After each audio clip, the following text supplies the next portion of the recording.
Sana makuha niyo na yun sa kanila bago pa nila yun madala sa Shinjuku. Ganito ang itsura.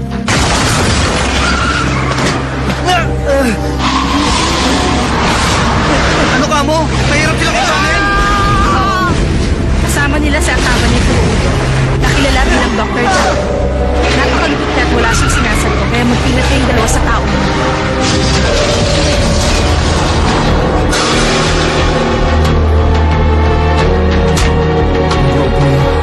Kung sanay silang manakit at pumaslang ng tao, hindi tama ito. Napakasama nila!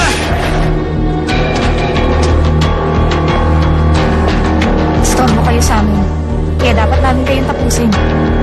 Manda ka. Ban. Dr. Jackal. Kumusta? Ikinagagal ako kayong makilala, Get Packers. Ako nga pala si Akaba ni Kurodo at isa akong delivery expert. Meron akong gustong imungkahi sa inyo para na rin sa ikabubuti niyong dalawa. Ano sa tingin niyo? Ang balak mo ba?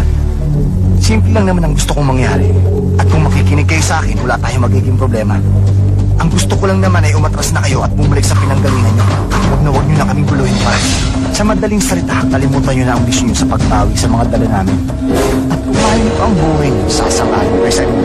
Mahal ko sa inyo. Tatatawarin na lang namin kung isa pang istorya ng ginawa niyo sa amin. Anong masasabi niyo, mga Get Packers? Aatras na ba kayo at ililigtas ang buhay niyo? O gusto niyong matulad sa mga taong humarang sa amin kanina? Nasa inyo na rin ang desisyon. Kahit ano pang sabihin mo sa kanila, hindi mo basta-basta mapapatagsundo ng sila. Ganun ba? Pero sa tingin ko, nasa kanyang kasama dahil napasasang-ayon siya sa mga bahay ko sa kanya. Pero kahit na ano pa maging desisyon nila, hindi pa rin naman magbabago ang kapalaran niya sa kamay natin. Ginagalit mo ako! Binaw ka lang, Genji. Huwag mo sanang kalimutan ang trabaho natin. Dito tayo para pauwiin ang taon.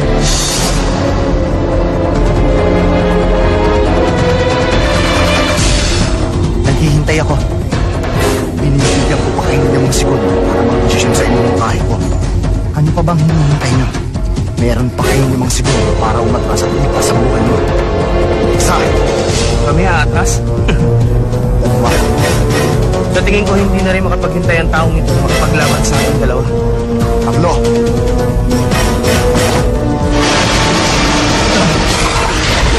Lima! Ang bilis na!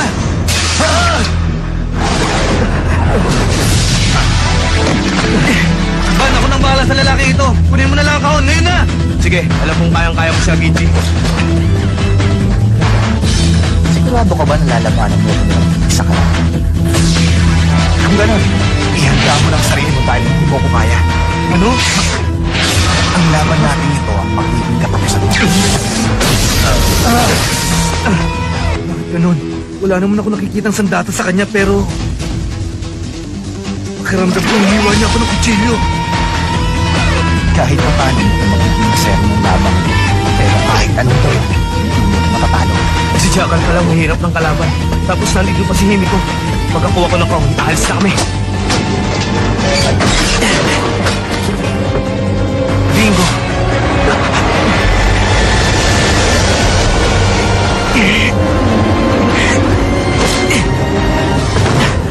Matagal din tayo hindi nakita, Ban. Pumasok ako sa ganitong trabaho. Alam ko na may posibilidad na magkikita ulit tayo. Pero alam mo ba, totoo lang ayaw na ulit kita makita. Mukha yatang gustong-gusto mo ang trabaho ang ginagawa mo ngayon. Huwag mo ako takasan!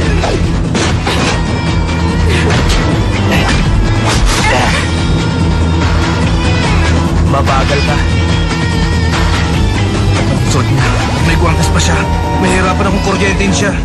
Bakit hindi mo kaya tawagin ang kasama mo? Gusto ko pa naman sanang maranasan ang kakayahan ng Devil Eye. Siguro kailangan mo na kitang pahirapan ng gusto hanggang sa sumigaw ka na sa klono. Alam ko na. Ang gamit niya. At ano naman ang binabalak mo ngayon? Napapansin ko lang kasi na balot ka masyado. Paano ba yan? Mamaya lang, matutusta ka na! Balot na balot ako. Sige, tanggalin natin. O yan bata, masaya ka na ba ngayon? Tatapusin ko ng larong to. Kaya mabuti pa, ihanda mo ang sarili mo. Ginaganahan na ako ngayon. Kaya simulan na natin.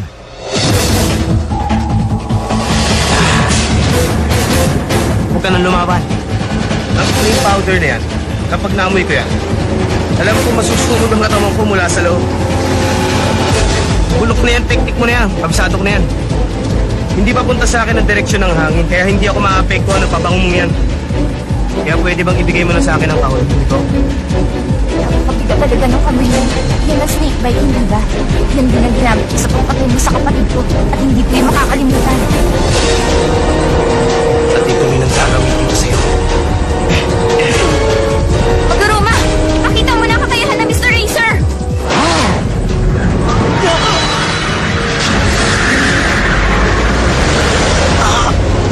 Nasinggot ko ang pabango niya.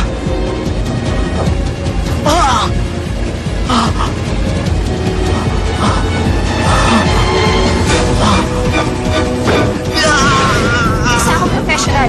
Sa ngayon, mas mahalaga ang trabaho ko kaysa sa pakikipaglaban sa'yo.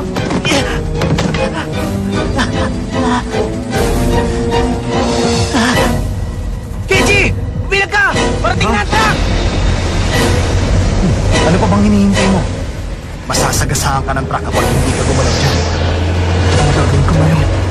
Kapag gumalaw ako dito, sigurado susugurin niya ako. Kenji! Ilag! Kenji!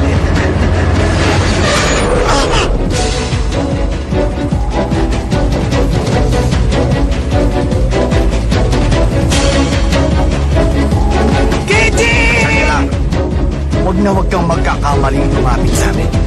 Dahil hindi ako magdadalawang isip na tapos na kayo.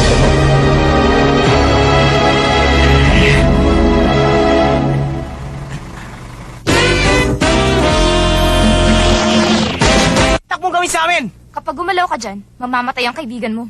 Kung sa bagay, hindi na rin naman magtatagal ang buhay niya. Dahil pagdating namin sa pupuntahan namin, tapos na siya. Paano ba yan? Nadagdagan na naman ang babawiin mo. Patawad, Ban. Ano na ang gagawin mo ngayon, Get Backer? Ililigtas mo pa rin ba ang kaibigan mo kahit na alam mong hindi mo kami kaya? Siguro hindi mo na siya babawiin sa amin dahil wala na magbabayad sa'yo kapag ginawa mo yun.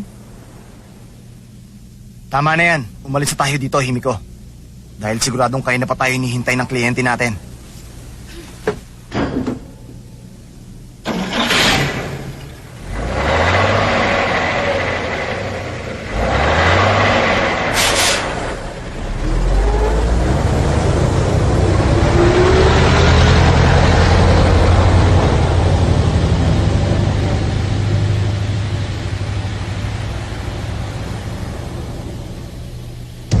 Ngayon pwede na tayong dumiretso sa Shinjuku. Hanggat nandyan siya at binabantayan, hindi ako makakagalaw dito. Nakakatakot naman ang tao to. Wala na siyang suot kanina. Pero saan ang galing sa data niya? Hindi ka naman pala magaling. Tapos ikaw pa ang ginawang pinuno ng pinakamalakas na gang ng Shinjuku. Hindi naman pala dapat katakutan ng sikat na pinuno ng Boltz Gang. Iba na ang buhay ko ngayon at nakalimutan ko na ang pagiging pinuno ng gang ngayon. Kaya kung pwede lang sana, huwag mo nang ipaalala sa akin yon. Teka nga, ang daya niyo, ba't ako ino-hostage ng ganito? Para kang isang bata. Hindi ko tuloy maintindihan kung bakit ikaw ang kasama ni Van. Mabuti at pinagtsatsagaan ka niya. Masama siyang tao at hindi siya mapagkakatiwalaan.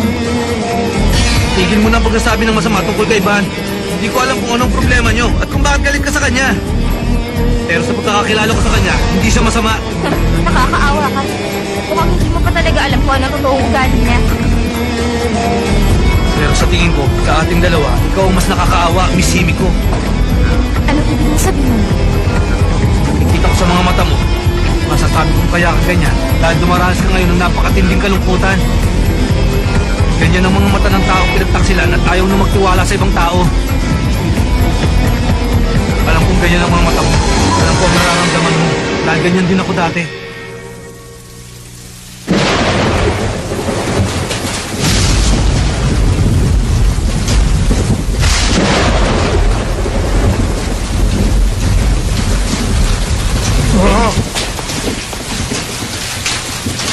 laboratorio ng Volksgang ang lugar na ito. Kaya ang mabuti pa, umalis ka na dito.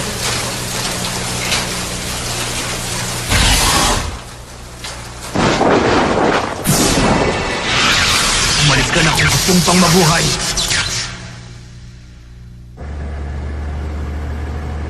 Ang laging sinasabi ng may-ari ng restaurant na pinupuntahan namin, Mga pera, lupa, kotse, mga alahas, at mga babae. Normal sa mga taong mawala ng mga bagay na meron sila at ang magkangat ng mga bagay na wala sila. Nakikilala ang mga tao sa mga bagay na meron sila. oo nga. Kapag material na bagay na wala, madali yung ibalik. Pero kapag ang nawala ay pag-ibig, magandang personalidad, tiwala sa sarili o tiwala sa ibang tao. Kaya mo naman eh. Kaya mo na nakain eh. Dahil hindi yun. Pero nagiging madali ang pagpapalik mo ngayon kung may ibang tao sa'yo. Nung nakilala ko si Van, nagbago ang pananaw ko sa buhay. Mas masaya ang buhay kung matututo kang magtiwala sa ibang tao. Masarap magkaroon ng kaibigan na pinagkakatiwalaan. Ikaw, Himiko, masaya ka ba nakasama mo sa trabaho ang mga taong yan? Sa tingin ko, ang mga taong tulad nila ay nagagawang pumaslang ng tao na walang dahilan. Lalo na ang taong yan, napakasama niya. Ginagawa niya ang trabaho ito dahil masaya sa pagtapos sa buhay ng mga tao. Pinapas lang niya at sino mang humadlang sa kanya. Talagang napakalupit niya.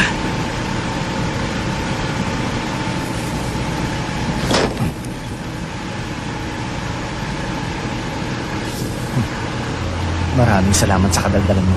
Dahil kung wala ka dito, malamang umuwi sa biyahe namin. Sigurado akong ayaw mo na rin makakita ng mga taong mamamatay nang dahil sa kalupitan ng taong yan. Ba't mo nasabi yan? Alam ko na, bakit hindi ka na lang sumama sa amin? Hindi ba? Mukhang mas masaya yon. Maging getbakers ka na lang din.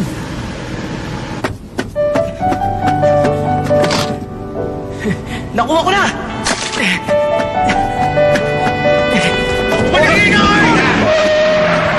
Van! Himiko, kaya na!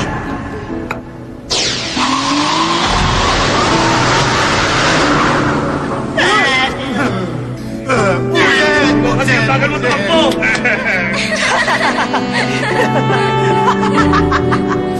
Cheers! Ang sarap nito!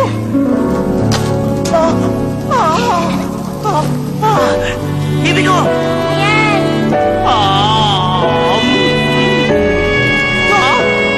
Ang daya mo! Ba't mo tinahin? Nakakainis ka talaga, Himiko! Sa akin dapat yun eh! Akin na!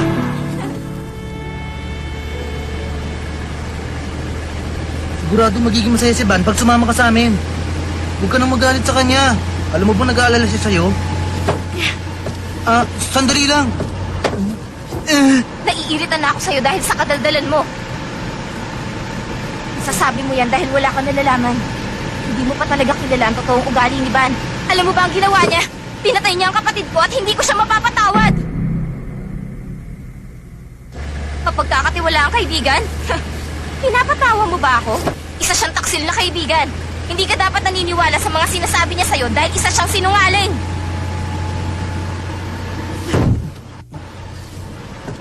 Pero kahit na ano pang sabihin ko sa'yo ngayon, hindi mo maiintindihan. Pero malalaman mo rin na totoo ang sinasabi ko. Maiintindihan mo rin ako pag nakarating na tayo sa pupuntahan natin. Anong ibig mo sabihin? Simple lang. Malalaman mo na wala kang halaga sa kanya, kaya hindi kanya ililigtas. Sigurado yun. Lalo na ngayon. Alam na niya na wala siyang laban sa amin. Malalaman mo rin na hindi dapat pinagkakatiwalaan ng taong tulad ni Van. Hindi ka na ililigtas pa ng kaibigan mo. Hindi mangyayari ang sinasabi mo. May tiwala ako kay Van at ililigtas niya ako. Hahayaan pa sana kitang mabuhay hanggang makarating tayo doon. Pero naiinis na ako sa'yo at hindi ko na talaga matagalan ng kadaldalan mo. Kaya dito palang tatapusin na kita. Himiko! Nandito na siya.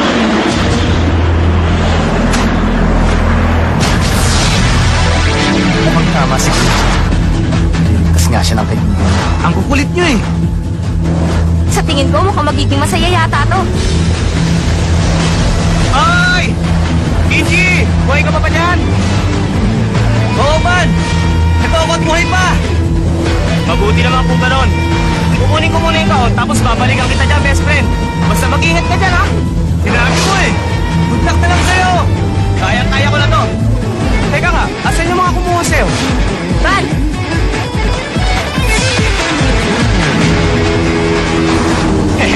Magpapapicture pa kayo dyan. Kaya mabuti pa. Manda na kayo!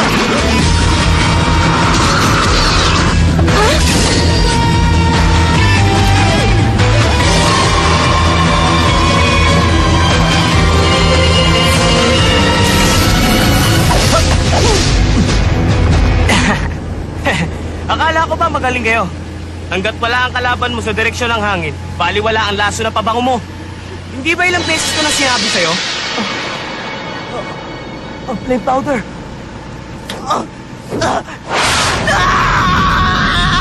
Puro ka kasi yabang, hindi ka nag-iisip. Sayang naman. Akala ko pa naman makakalaban ko siya. Hindi ganito ang inaasahan ko. Wala pala siyang kwenta.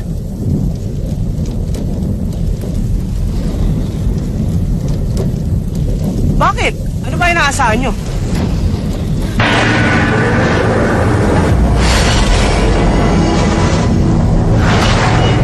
Ano to? Ano nangyayari? Tapos na, 1 minuto!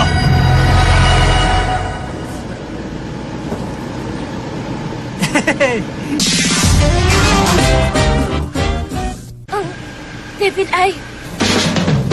Tayo na, Genji! Yahoo! Be!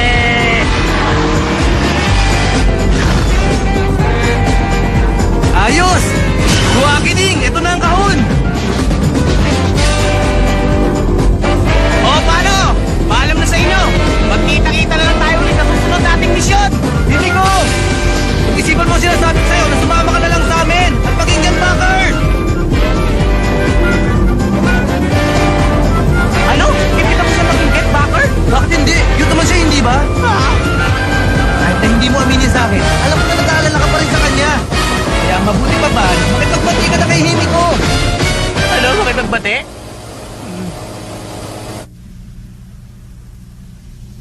Ngayon alam ko na. Ganun pala ang Devil Eye.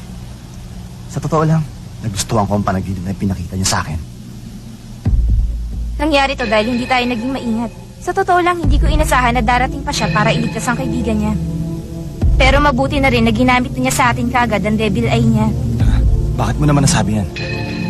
Dahil ang Devil Eye niya ay magagamit lang niya ng 3 beses sa isang araw.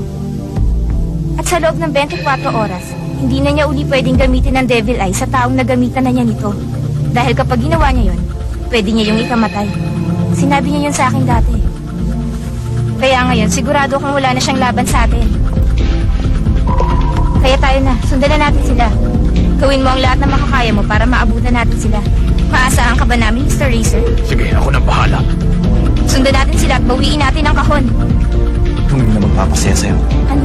Ang magawa mong trabaho, yun ang nagpapasaya sa'yo. At ang masasabi ko, magpunta tayo. Ano bang ibig mong sabihin doon, Nakabani? Nalimutan mo lang sinabi ko. Sana lang sa pagkakataong huwag na akong tigilan sa gusto kong mangyari. Dahil gusto kong mag-iba ang puso.